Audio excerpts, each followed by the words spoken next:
নমস্কার বন্ধুরা, unique hand এমব্রয়ডারির আরেকটি নতুন ব্লগে তোমাদের সবাইকে স্বাগত জানাই। আশা করি সবাই খুব ভালো আছো। তো চলো আর কথা না বাড়িয়ে আজকের ভিডিও শুরু করছি। আজকে তোমাদের আমি দেখাবো কাঁথা স্টিচের। আমরা একটা ছোট ছোট ফুল দেখতে পাই, এখনকার সময় অবশ্য একটু কম দেখা যায়, কিন্তু আগে খুব ভালোভাবে এটা ইউজ করা হতো। আর কাঁথা স্টিচের আরও এক দুটো ফোর যেটা আমরা রেগুলার কাঁথা স্টিচে ইউজ করি সেটা নিয়ে। তো চলো কথা না বেরিয়ে শুরু করে ফেললাম। এই দেখো, এইভাবে প্রথমে এটাকে একটা ট্রায়াঙ্গেল করে পরে নিচ্ছি, আর এইভাবে আমি সেলাইটাকে দিচ্ছি। কেমন, তোমরা এটা দেখতে থাকো, আশা করি তোমরা বুঝতে পারবে।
এই ছোট ছোট ফুলগুলো আমরা পুরো শাড়ির মধ্যে কিংবা কুর্তির গায়ে কিংবা পাঞ্জাবির মানে মধ্যেও কিংবা ব্লাউজের পুরো গায়েও ইউজ করতে পারি। খালি এই ফুলটুকু দেখো, খুব সুন্দর লাগে দেখতে। আর এটা যদি তোমরা শেডেড সুতো দিয়ে করো তাহলে তো আরো ভালো লাগবে। তো আমার মনে হচ্ছে তোমরা বুঝতে পারবে। চলো দেখো এটাকে।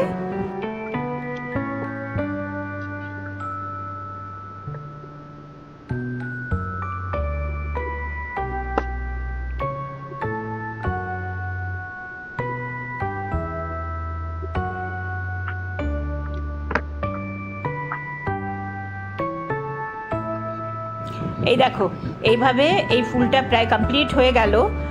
আর দেখো একদম, আচ্ছা মাঝখানে আমি এটা অরেঞ্জ রঙে দিয়েছি, তোমরা ইচ্ছে করলে অন্য রং দিয়েও এটাকে ইউজ করতে পারবে। কেমন, আর খুব সুন্দর লাগে। আর আমি এই ভিডিওতে আমার পুরনো বানানো এক দুটো ডিজাইন আছে, সেটাকেও তোমাদের সঙ্গে শেয়ার করে দেবো। যদিও তখন তো আর ভিডিও করে রাখতে পারিনি বানাবার সময়, এমনি নর্মাল ফটোই তোমাদেরকে আমি দেখাবো। কেমন,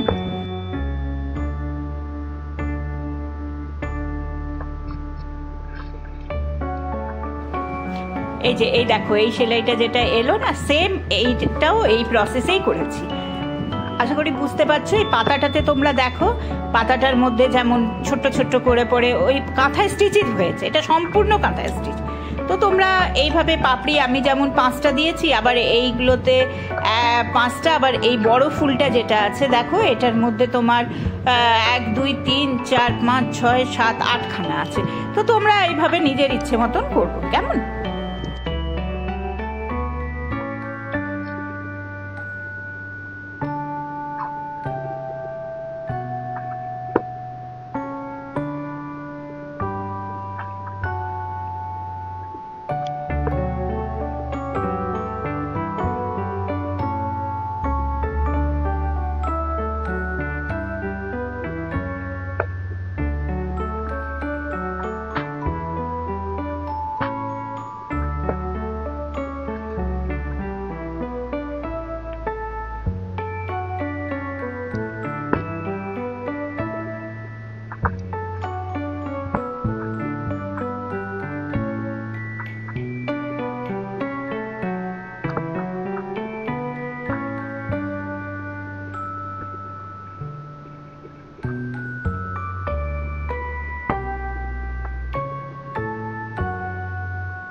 আর এই দেখো পেছন দিকটা এইভাবে হবে, ঠিক আছে?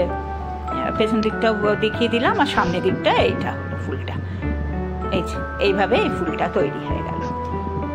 এরপর চলো আরো অন্য আরেকটা দেখাই, যেটা মানে এগুলো না ভীষণ সিম্পল ভাবে তোমরা দোকানে কি বড় বুটিকের মধ্যেও দেখতে পাবে। তো এই দেখো এইভাবে ট্রায়াঙ্গেল এমনি করে ছোট্ট করে এঁকে নেবে, মাঝখানটা খালি থাকে। চলো এটাকে ওই স্টিচটা তোমাদের দেখিয়ে দিই। সেম কিন্তু সবটাই কাঁথা স্টিচ, আর কাঁথা স্টিচে জেনে রাখবে রানিং এ সেলাই হয়। কেমন?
এই দেখো প্রায় এটা স্টিচটা শেষ করে ফেলেছি। এইভাবে দেখবে তোমরা যে সেলাইগুলো হয় এটা পাড়ের মধ্যে কিংবা এমনি স্ট্রাইপ বর্ডার লাইনের মানে মধ্যে মানে স্ট্রাইপ টাইপের বানাতে গেলেও এই স্টিচটাকে আমরা কাঁথা স্টিচের মধ্যে ইউজ করে থাকি। কেমন? আশা করি বোঝাতে পেরেছি তোমাদের। তো চলো এইটার পরে আরেকটা আমি স্টিচ তোমাদের দেখাবো, সেটাও কাঁথা স্টিচই হচ্ছে। ওটাকেও শাড়ির মধ্যে আমরা ইউজ করি। শাড়ির কেন, যে কোনো কাঁথা স্টিচের কাঁথা এমব্রয়ডারি যেগুলো যাতেই হোক না কেন, কুর্তিতে বলো যাতেই বলো তখনই ইউজ করা হয়। তোমরা দেখো, এটা দেখলেই বুঝতে পারবে।